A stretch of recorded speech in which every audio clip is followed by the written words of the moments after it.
¡Ya se manchado de sangre!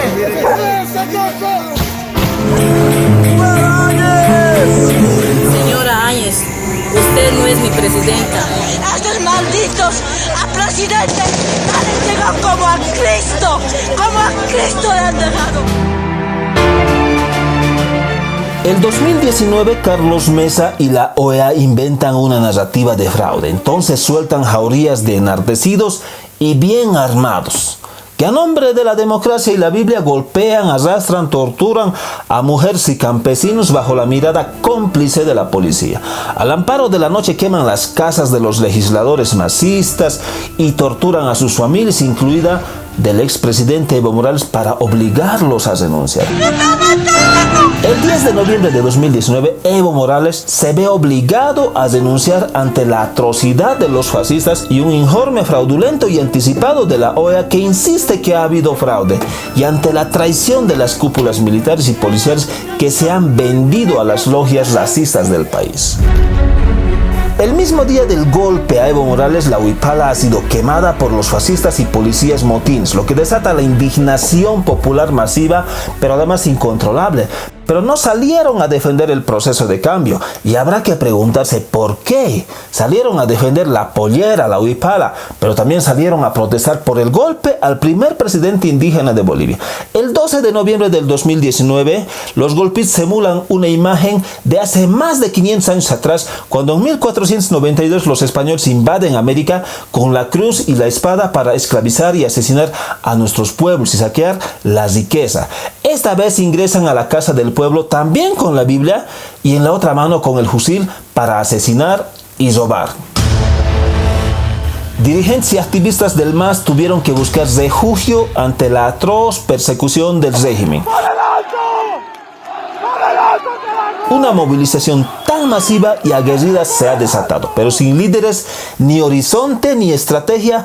Una asamblea legislativa dominada por el MAS, pero sin horizonte, sin compromiso y cobarde. Aunque en los últimos meses de su gestión, efectivamente han tenido un rol de compromiso. Están llevando a los... Noviembre de 2019 ha sido un mes oscuro. Todo parecía estar perdido. Los medios de comunicación golpistas, sus denominados analistas y periodistas de la derecha, se han convertido en mercenarios e inquisidores de las organizaciones y predicaron la catástrofe del MAS.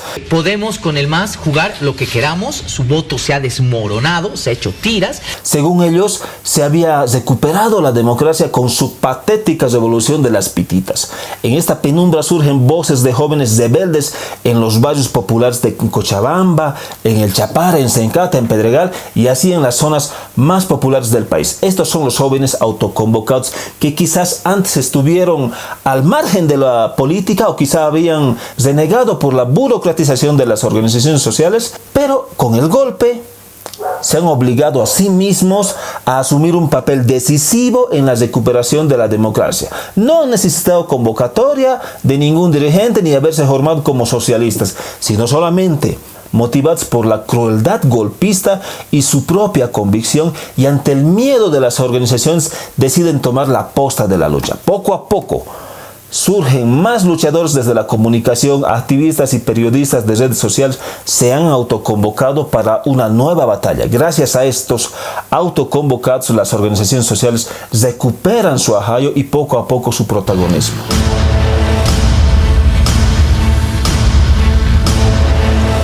La cuarentena por el coronavirus fue la mejor carta de impunidad y tregua para que el gobierno golpista robe al país y dicte estados de excepción para perseguir y encarcelar a activistas y dirigentes.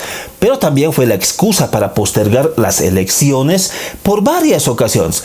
El pueblo abandonado por el régimen de Áñez ha tenido que aguantar y buscar sobrevivir sin la ayuda del gobierno insensible.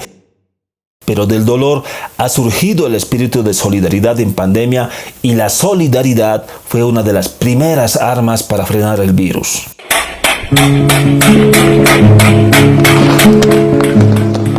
Encerrados en la desesperación por el coronavirus, elecciones ya, fuera Áñez, han sido las consignas y el grito desesperado.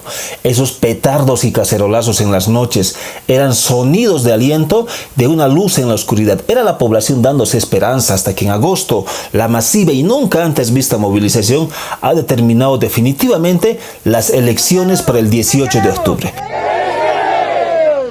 Hubo golpe el 2019, pero no hubo fraude. Las elecciones del 18 de octubre no solo demuestran que el MAS ganó sin fraude el 2019, sino que definitivamente el MAS es el partido histórico del pueblo y la derecha golpista sigue siendo la élite jailona fascista. Muchos hemos llorado de rabia e impotencia ante el desacogimiento de Evo Morales el 2019. El 18 de octubre de 2020 volvimos a llorar, pero esta vez de alegría, pero también de bronca contenida, no solo al haber vencido al gobierno golpista, sino también al haber resistido a la pandemia.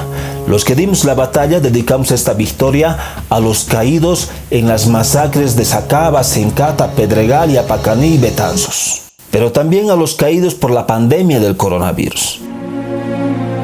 Llega un momento complicado, no solo porque los fascistas no aceptan los resultados de las elecciones, llamando a la instauración de un gobierno militar, sino ante todo por el mismo MAS. ¿Es otro MAS el que tenemos? ¿Ya no se van a repetir los errores del pasado? Hay cosas que no van a cambiar, pero se los puede combatir. Ya volvieron los traficantes de cargos delatando mentirosas hazañas de lucha, son los que le han hecho muchísimo daño al proceso de cambio y han sido los primeros en huir ante el golpe.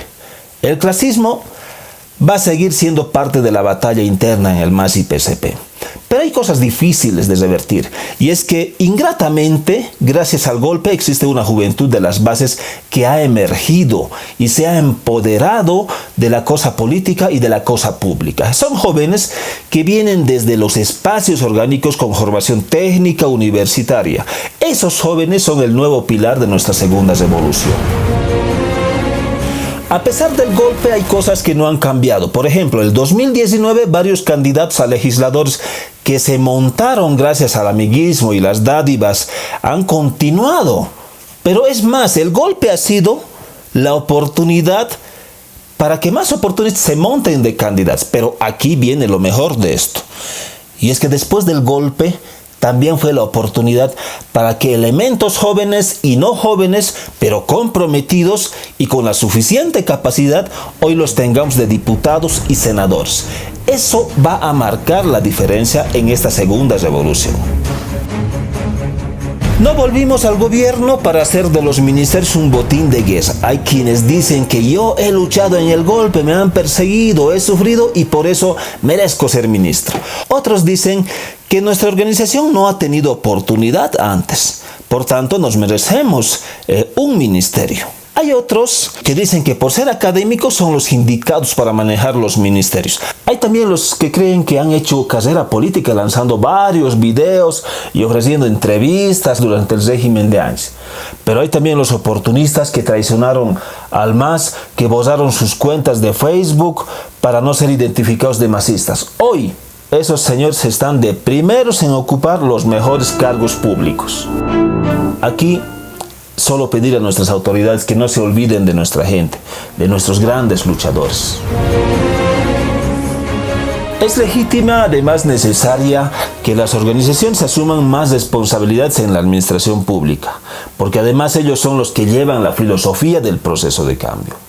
Nos han dicho que en las organizaciones no hay gente capacitada para aquello y no es verdad. En las organizaciones sí existen elementos con la capacidad técnica y suficiente, pero además con el suficiente compromiso ideológico y orgánico. Que el entorno de Evo Morales no debe volver suena a hipocresía, que seguramente hay cierta gente que no debe volver, es verdad, pero no se trata de que deban o no deban volver. Se trata de armar el mejor equipo para enfrentar una dura situación económica del país y también para contener la arremetida fascista de la derecha que ya está nuevamente en camino. Hay una cuestión elemental que se debe encarar con decisión en esta segunda revolución. La fe puede mover montañas y es verdad, pero también la mentira, el odio y el fanatismo religioso puede arrastrar a mucha gente a la ignorancia y la locura colectiva como lo hace la derecha, que usando la Biblia y la cruz asesina y hace golpes de Estado y se arrodillan ante los militares. La conciencia social y política, si bien no puede mover montañas, puede definir el destino de nuestro país. Este es el arma más temida por la derecha golpista. El MAS y PCP y las organizaciones sociales han descuidado esto en los casi 14 años de proceso de cambio. Creímos que llevando al país al mejor crecimiento y estabilidad económica y las grandes obras y las grandes transformaciones, la población automáticamente iba a asumir mucha conciencia. Pero no ha sido así. Por eso inicialmente cuando se iba gestando el golpe, la gente no salió masivamente a defender el proceso de cambio, sino luego del golpe. La prioridad no puede ser un proyecto de poder bajo la lógica de alianzas, incluso con sectores de la derecha, porque además eso nos pasó factura, porque esas alianzas resultaron ser caballos de Troya. La prioridad debe ser un proyecto de país como lo ha sido desde un principio. Y en esa perspectiva y en esa línea, el camino es mucho más complejo, pero allá tenemos que ir a construir mucha conciencia social y revolucionaria. Debe terminarse la lógica colonial de los llamados invitados, personalidades o intelectuales, como estatus para otorgarles las primeras senaturías y las primeras diputaciones plurinominales. No podemos pretender profundizar la descolonización si asumimos formas coloniales de poder. Es una segunda revolución definitivamente. Volvimos, sí, y la tarea es más ardua que antes y seguiremos al frente de esta batalla. Vamos a estar en cada rincón del país haciendo conciencia social, compartiendo nuestras luchas y la historia del país, pero desde nuestra visión.